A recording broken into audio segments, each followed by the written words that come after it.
21대 후반기 국회 첫 대정부 질문 마지막 날까지 여야는 각종 현안을 놓고 저마다 공세를 폈습니다.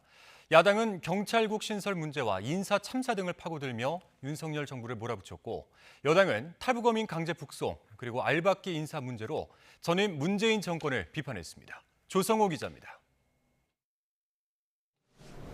사흘째 대정부 질문에서도 민주당은 이상민 행정안전부 장관을 불러내 선출되지 않은 권력의 경찰 통제를 문제 삼으며 경찰국 신설에 대해 따져 물었습니다. 법무부는 검찰총장 지휘권도 폐지하겠다.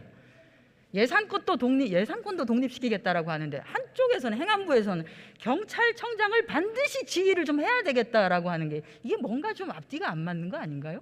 세상 어디에도 경찰이 독립된 나라가 없다라는 것입니다.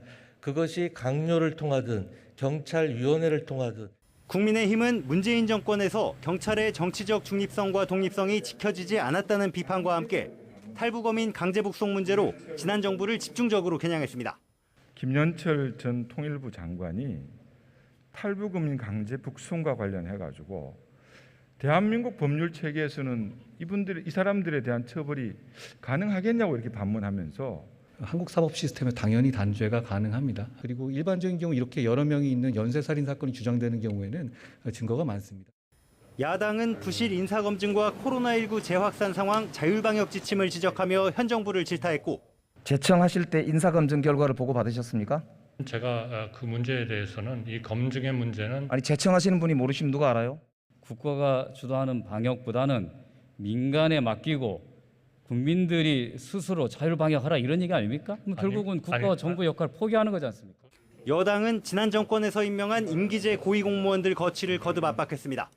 농지법을 위반하고도 뻔뻔하게 자리를 지키고 있는 한상혁 방통위원장과 솜방망이 생활을 일관하고 있는 정현주 방심위원장은 이에 대한 책임을 지고 사퇴할 것을 촉구합니다. 일괄적으로 사표를 내고 그것을 정부가 다시 한번 협의해서 수용 여부를 결정하는 이런 새로운 방안은 어떻습니까? 원구성을 마치고 대정부 질문에서 신구 권력을 서로 공격하며 예열을 마친 여야는 민생 입법과 쟁점 현안 등을 다룰 의사 일정에 본격적으로 돌입합니다. YTN 조성호입니다.